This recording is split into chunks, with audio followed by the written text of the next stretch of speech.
¿cómo están? Hoy en Ave Resiliencia tenemos a Melissa Beco Giove. Melissa es psicoterapeuta y es autora de los cuentos Corianca y el ladrón de los sueños y de La princesa que ríe de día y llora de noche. Ambos son los títulos de sus obras Cuentos para crecer, parte 1 y parte 2, en los que reúne una docena de relatos creados por ella.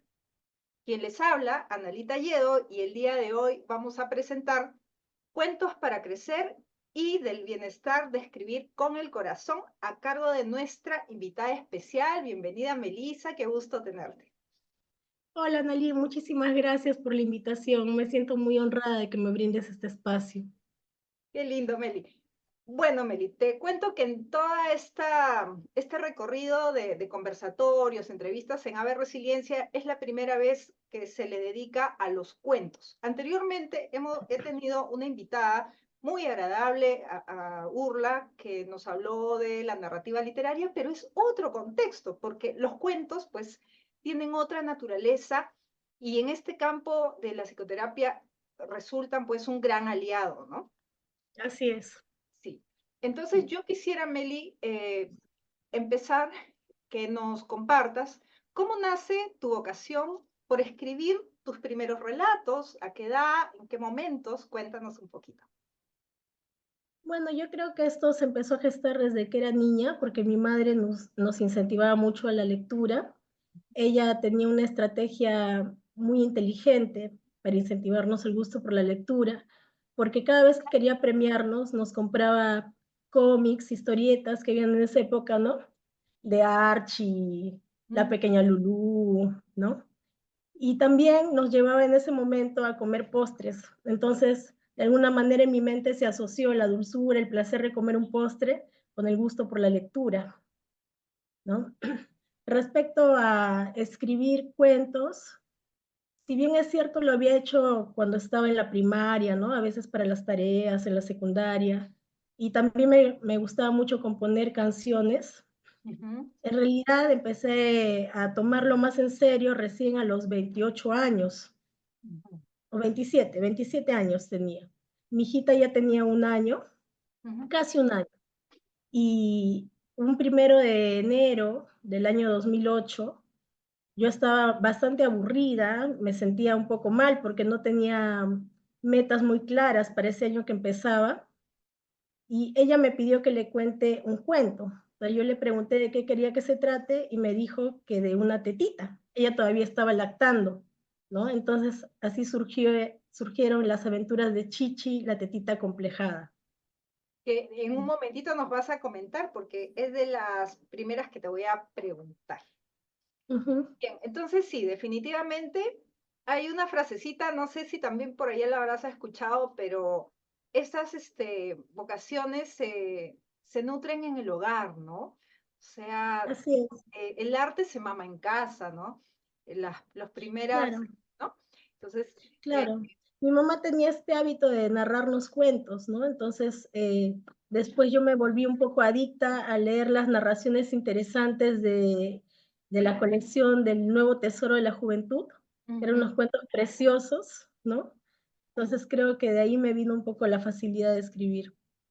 claro, ya se incentivaba, pues todo el hogar, la mamá, ¿no? Ya estaba Ujú, motivando ese amor, ¿no? Por la lectura. ujú, ujú. Bueno, y yo te preguntaría, Meli, ¿en qué momento bautizas tus relatos denominándolos cuentos para crecer? Bueno, yo desde el principio estaba segura de que no se iba a tratar solo de un libro, entonces necesitaba un nombre de colección Ujú. y me di cuenta de que lo que escribía podía acompañar y ayudar emocionalmente a los niños, sobre todo a los niños que tenían entre 7 y 12 años, porque son cuentos que promueven los valores, ¿no? Valores como el amor, la amistad, también promueven la autoestima, el autocontrol, la adecuada toma de decisiones, el trascender nuestros propios miedos, intereses, limitaciones, ¿no? Para poder abrirnos a la vida con más libertad, encontrar más paz interior, vislumbrar el sentido de cada experiencia. Ujú. Entonces, como que aporta al desarrollo, así lo sentí, ¿no? Por eso Cuentos Claro. para Crecer. Tenía un objetivo de acompañar esos procesos de crecimiento personal. Así es, sí. Bien, y digamos, acá yo pongo Cuentos que, para Crecer parte uno, ¿no? En ese Cuentos para Crecer parte uno hay 5 relatos, pero Sí, el primero que me llama la atención es Las aventuras de Chichi. Chichi, sí. ¿ya? El chichi y la tetita complejada. Chichi la tetita compleja. Y bueno, me llamó la atención porque justamente tiene, bueno, todos son primero de tu creación y tiene un estilo ameno, pero también delicado, ¿no? Porque son temas, pues, bueno, de la sexualidad de las niñas, el crecimiento. Cuéntame Ujú, cómo, o sea, cómo nace. Hace un ratito nos dijiste como que por dónde iba la creación, pero ¿qué sí. atmósfera se dio para crearlo? Claro, surgió de un deseo de complacer a mi hija, como ya mencioné, ¿no? Que me pedía una historia sobre una tetita, pero me inspiré en mi propio proceso de desarrollo, ¿no? En la etapa de la pubertad, Ujú. ¿no? Los complejos que Chichi muestra en esta historia en realidad han sido mis propios complejos y los de muchas otras niñas, ¿no? Señoritas que en esta etapa se encuentran con un sistema que valora a la mujer sobre todo por sus medidas corporales, ¿no? Y esto les genera una serie de inseguridades, ¿no? Entonces, el mensaje del cuento va sobre todo por incentivar a que las personas se conozcan de forma más profunda, que se acepten en su totalidad, ¿no? Lo cual incluye que también acepten la forma, el tamaño de su cuerpo, ¿no? Que puedan conocerse más allá de las apariencias, ganar seguridad en sí mismos para que puedan servir más a la vida, ¿no? En esta historia hay un personaje que es una tetita con cáncer, Mm. que menciona cuando está en el grupo de autoayuda de tetitas, que ella está agradecida con la vida porque pudo amar y amamantar a pesar de haber sido siempre talla A, ¿no? Ya. Y, y después Chichi también al final, después de todos sus complejos, de todas esas experiencias mm, tan difíciles que ella pasa, ¿no? Encuentra el sentido de su vida, ¿no? Porque se da cuenta de que siempre tuvo la función de alimentar a su bebé tetito para que esté Claro. fuerte y redondito, ¿no? Ujú. Entonces hay que valorar, agradecer al cuerpo por cumplir sus funciones más allá de su apariencia, ¿no? Pero también va más allá en realidad el mensaje, ¿no? Es como esto de conocerse en profundidad y atreverse a tomar el lugar en el mundo, ¿no? Saber cuál es tu misión en la vida, ¿no? Desprenderte de todos tus complejos para poder servir mejor al mundo, ¿no? Dar lo que se necesita de ti. Ujú. Ujú. Y claro, visto desde nuestra misión con nuestra feminidad, ¿no? Sí, también, ¿No? claro que sí. Porque mira, aquí te comparto algo, ¿no? Por ejemplo, en este tiempo que, bueno, de unos años para acá, quizá cuando tú y yo casi somos contemporáneas, pero digamos, en ese tiempo, a diferencia de estos últimos 20 años, no se escuchaba tanto de trastornos alimenticios, de anorexias, bulimias, ¿no?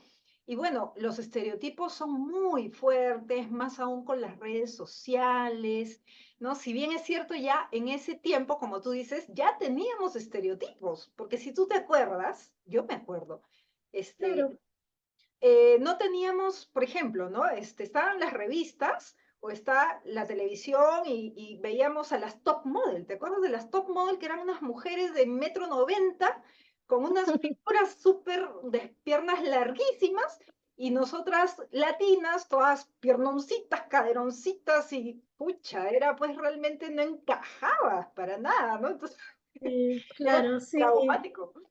Sí, Y sí, para mí fue muy traumática esa etapa porque mi hermano y mi enamorado hacían coalición, ¿no? Contra mí para acomplejarme por mi cuerpo, ¿no? Entonces, sí, sí, la pasé duro.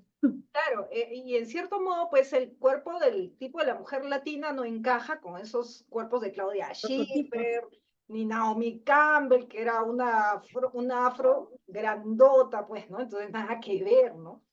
pero claro, que hoy claro, en día, de hecho, las chicas deben de tener mucha más presión, ¿no? claro, ¿No? claro que sí. Y bueno, qué bien, sugiero que escribas de más partes del cuerpo de las mujeres que siempre están todas las chiquitas elucubrando ideas de no me gusto y soy horrible. Así que sea la Sí, sería chichi peor interesante hacer raspable. uno sobre la pancita, sobre todo. Sí. Bueno, Meli, hay otro relato en este mismo cuento de la princesa que ríe y llora de noche. Y Ujú, este cuento nos adentra a la magia de la selva, ¿no? Nos cuenta de un amor prohibido y la ujú. presencia de la ayahuasca, que uno de los protagonistas recurre para encontrar respuestas liberadoras y claro, en este caso hay un final bonito, feliz. Cuéntanos un poco de este cuento mágico. Ya, La princesa que ríe de día y llora de noche es la historia de una princesa indígena que es creada a partir de una semilla de aguaje, ¿no? El dios Sol la hace nacer como recompensa a sus padres, que eran unos ancianos jefes indígenas que no habían podido tener hijos, ¿no? Ellos habían hecho una tarea muy noble con su pueblo y por eso los recompensa con esta niña. Pero al llegar a la adolescencia, ella se enamora del valeroso Incainuna, que es un guerrero de su padre, y a su padre no le gusta nada la idea, porque él quería ser el que elija al prometido, y aparte de eso le da mucho miedo de que ella lo abandone. Entonces, por eso decide transformarla en una catarata de agua cristalina con la ayuda de un brujo del pueblo.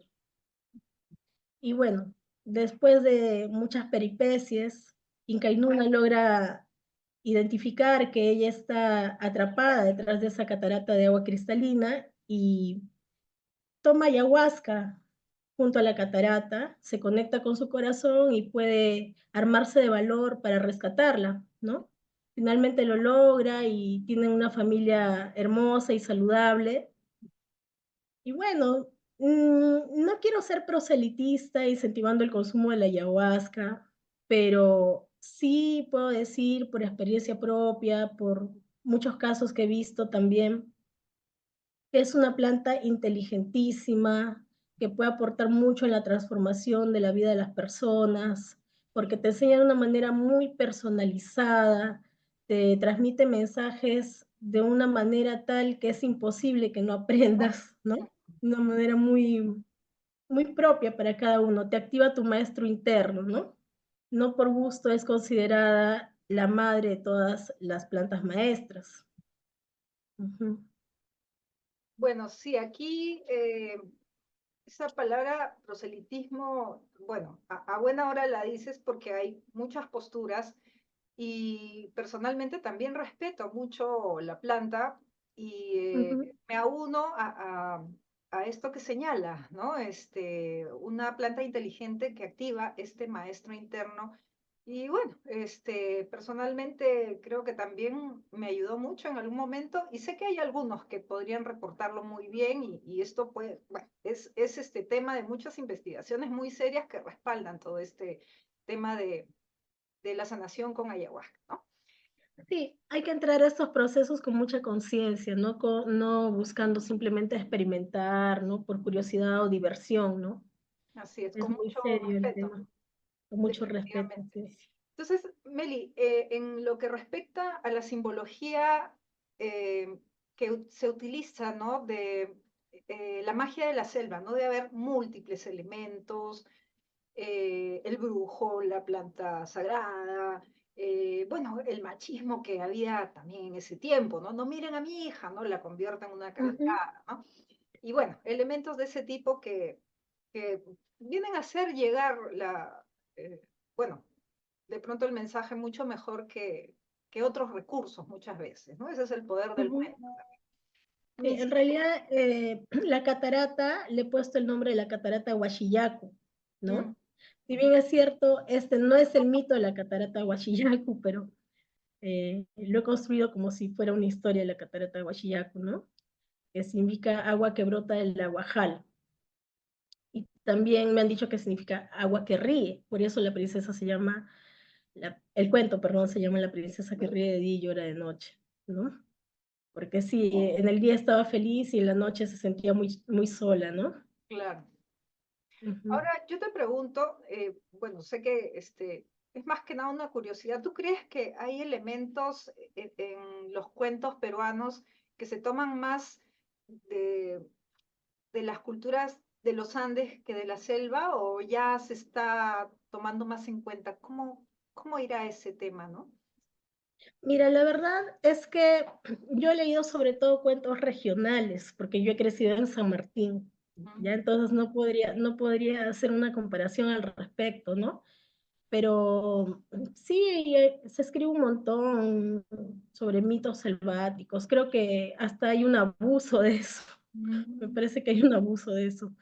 Sí, porque no hay muchas otras temáticas. mm, Al menos ahí en donde yo vivía pasaba eso, ¿no? ok. Ah, bueno, entonces hay mucho recolectado, ¿no? Porque, por ejemplo, hay una cuentacuentos, Cucha del Águila, ¿no?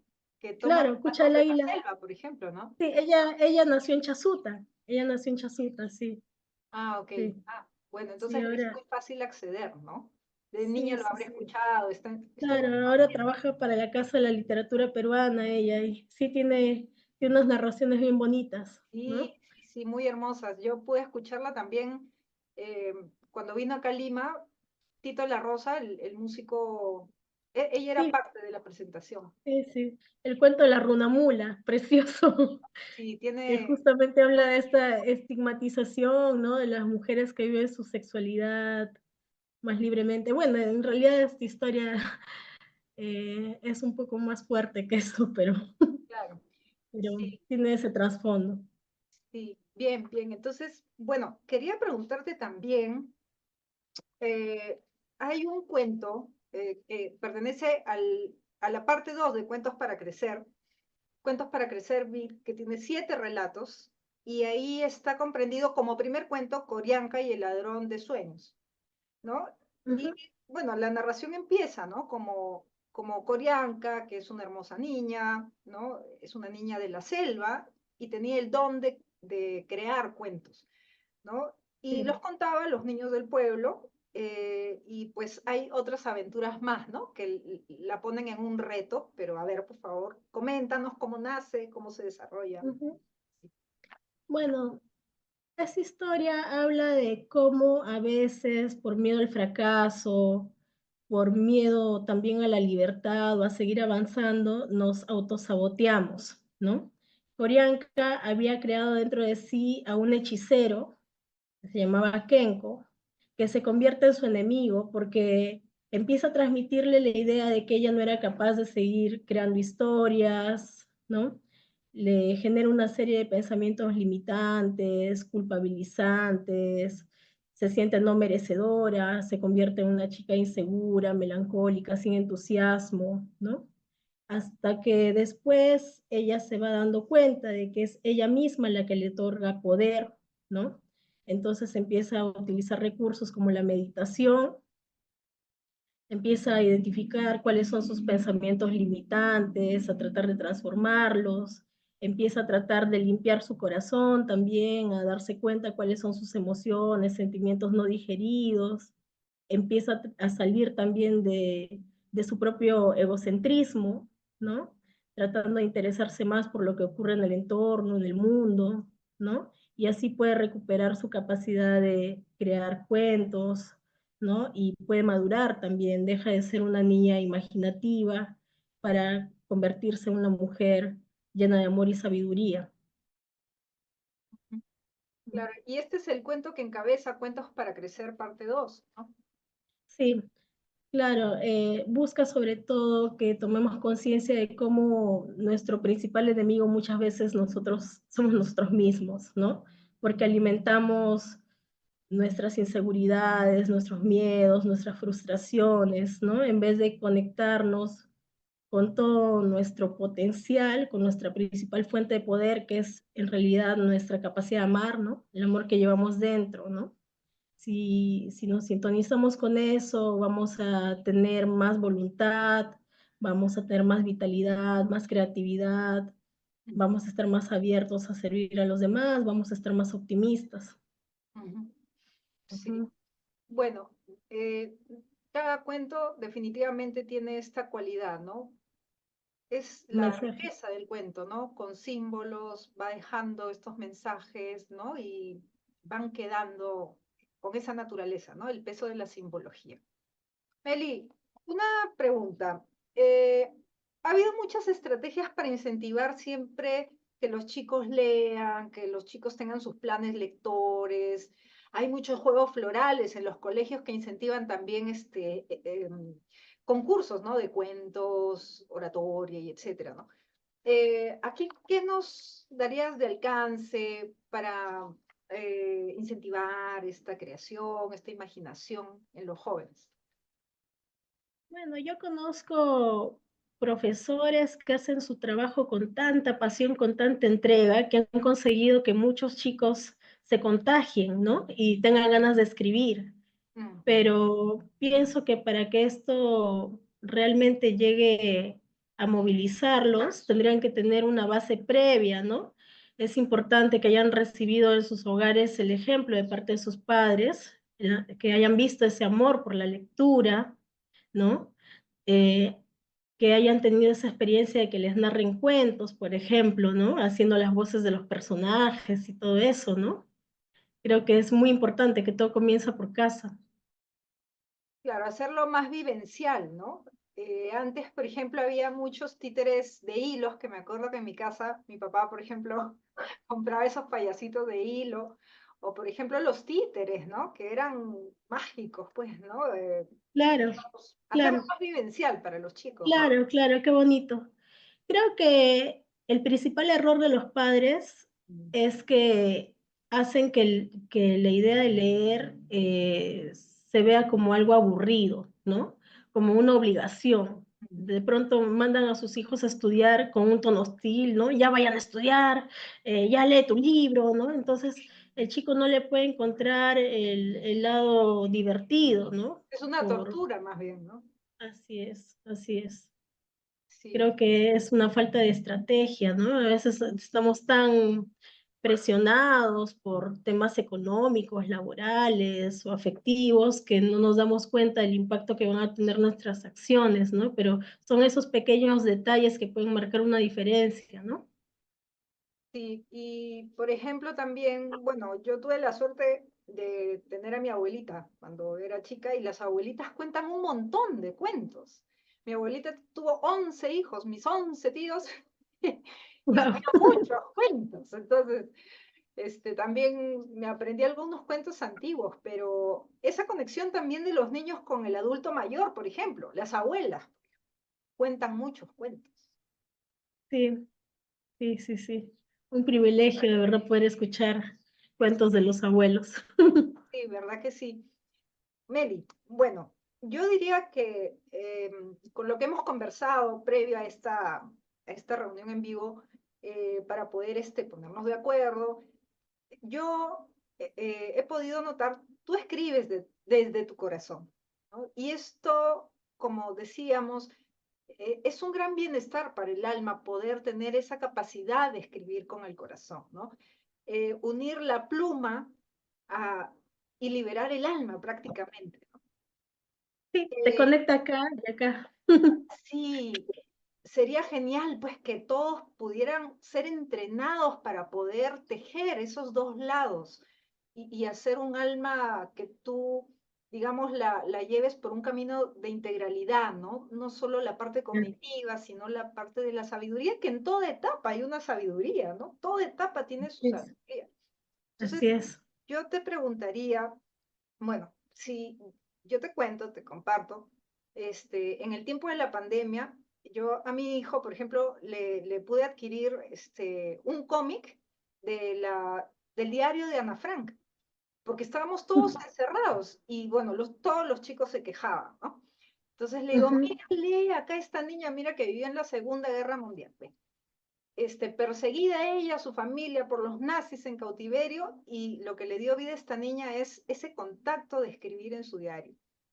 Bueno, yo me imagino como ella, bueno, tú nos vas a poder mencionar otras personas que han podido sobrevivir con este conectar su alma a la pluma, ¿no?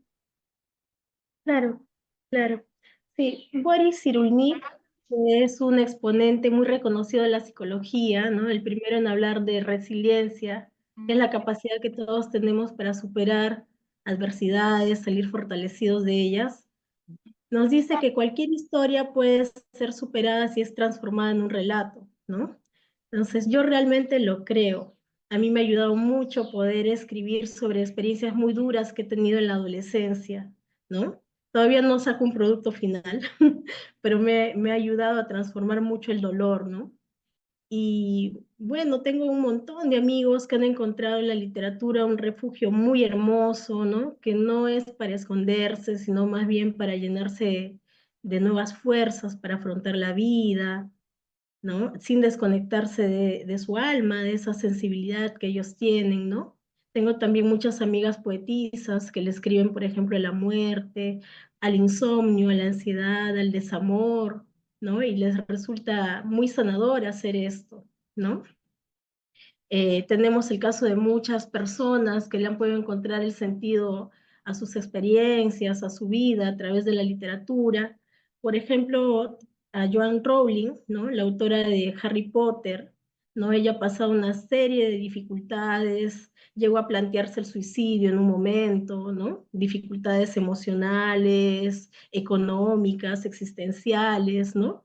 Y bueno, ha encontrado su lugar en el mundo gracias a la literatura, no le puedo dar un sentido adicional a su vida, aparte de encontrar también éxito profesional, económico, ¿no? Y bueno, también hay autores como Dostoyevsky, ¿no? Que tuvo una historia de vida súper difícil, ¿no? Incluso muchos pasajes de sus obras son autobiográficos, ¿no? Y cuando fue cuando lo mandaron a Siberia, ¿no? Estaba desterrado, ¿no? Lo mandaron ahí después de que lo liberaron porque estaba condenado a muerte en realidad, ¿no? Él pudo sobrevivir toda esa etapa tan difícil escribiendo y leyendo, ¿no? Después, Novalis también, que es un poeta muy conocido, pudo recuperarse de la muerte de su amada escribiendo poesía. El mismo César Vallejo, ¿no? También se le murió su María, ¿no? Y él pudo transitar esta etapa de duelo escribiendo poesía sobre ella, ¿no? Eh, bueno, tenemos también a Ernesto Sábato, ¿no? Que era físico nuclear y cuando estalló la bomba de Hiroshima, entró en una fuerte crisis existencial porque todo lo que había hecho hasta ese momento significaba la destrucción, entonces ya no se pudo dedicar a su carrera y escribió su primer libro, El túnel, se volvió escritor, ¿no? El mismo Víctor Frankl, ¿no? El padre de la logoterapia, que es esta escuela de la psicología que habla de la importancia de poder encontrar un sentido en nuestra vida, cada una de nuestras experiencias. Él estuvo en varios campos de concentración nazi y perdió a toda su familia, ¿no? Sus padres, sus hermanos, sus amigos, su esposa Tilly, que estaba embarazada, ¿no? Entonces, él la pasaba tan mal en el campo de concentración, estaba tan horrorizado que quería salir corriendo al alambrado eléctrico para acabar con su vida, pero lo sostenía la ilusión de poder encontrar con vida a algún familiar, sobre todo a su esposa, pero también tenía el deseo de escribir sobre esa experiencia que estaba atravesando y estaba empezando a gestar sus teorías, ¿no? De la logoterapia, ¿no? Estaba observando el comportamiento de las personas, veía la diferencia entre los que sobrevivían y los que no, ¿no? Veía como aquellos que decían que no tenían una razón para seguir viviendo, cambiaban el poco pan que les daban por cigarrillos, enfermaban y morían, ¿no? Entonces, después de que el holocausto terminó, él escribió muchos libros, ¿no? Entre ellos El hombre en busca del sentido, ¿no? Y así pudo sobrevivir a pesar de haberse quedado prácticamente solo, ¿no? A través de esto de poder escribir y también de ayudar a otros con su escuela terapéutica, ¿no? Entonces, Nietzsche decía que tenemos el arte para no morir de realidad y creo que todos los que hemos conectado en algún momento con el arte sabemos que nos puede confortar mucho el corazón, ¿no? Sí, Tengo claro. un amigo, tengo un amigo que tiene una discapacidad muy severa. Él empezó a perder sus funciones para moverse desde los 10 años y le afectó muchísimo, por lo cual intentó quitarse la vida cuando era muy joven, pero después empezó a escribir poesía, cuentos, novelas y tiene su propia editorial, ¿no? Y ahora puede disfrutar más la vida, se dedica a viajar, ¿no? Presentando sus libros o los de las personas a los que les publica, ¿no? Entonces lo sostiene muy bien la literatura. Mm, Y yo también he descubierto, ¿no? Que tú puedes decir cosas muy patéticas, muy tristes de una manera hermosa y que eso tiene mucho valor y mucho sentido, ¿no? Porque te ayuda a transformar el dolor. Cada palabra que escribes es como el acorde de una melodía que va llegando al fondo de tu ser, ¿no? A tu centro, un lugar donde te sientes intocable, ¿no? Donde puedes comulgar con Dios, con el universo, ¿no? Y te das cuenta también de que no estás solo, puedes conectar con otras personas, ¿no? Como que las barreras se diluyen, te das cuenta de que no estás tan loco, que no eres tan diferente, ¿no? Que hay personas que sienten igual que tú también, ¿no? sí, Sí, es muy lindo lo que te aporta la literatura. sí, en realidad es un noble mecanismo de sobrevivencia eh, que nos ayuda a lograr una metamorfosis, ¿no? Una transmutación también. Así es, así es. Entonces, a seguir abrigando este tipo de espacios, yo siempre quiero dejar en la red con algún invitado, así como tú, ¿no? Con artes que desarrollan indistintamente, porque ese es el poder que tenemos también, ¿no? Un poder muy Ujú, grande para poder levantarnos de nuevo, ¿no? Reinventarnos, hacer una metamorfosis realmente personal. sí, así es. Mel, Hay personas que han estado presos, ¿no? Que han encontrado libertad en las cárceles gracias a la literatura, ¿no? Personas que vivían muy oprimidas, que han podido romper sus cadenas, encontrar su propia voz, personas confundidas que han encontrado la claridad gracias a la literatura. claro, y Ujú. liberar la mente, ¿no? Porque, por ejemplo, estar dentro de una cárcel con esas paredes de 5 metros, con unas rejas inmensas, ¿no? Es un recurso, una cualidad del espíritu.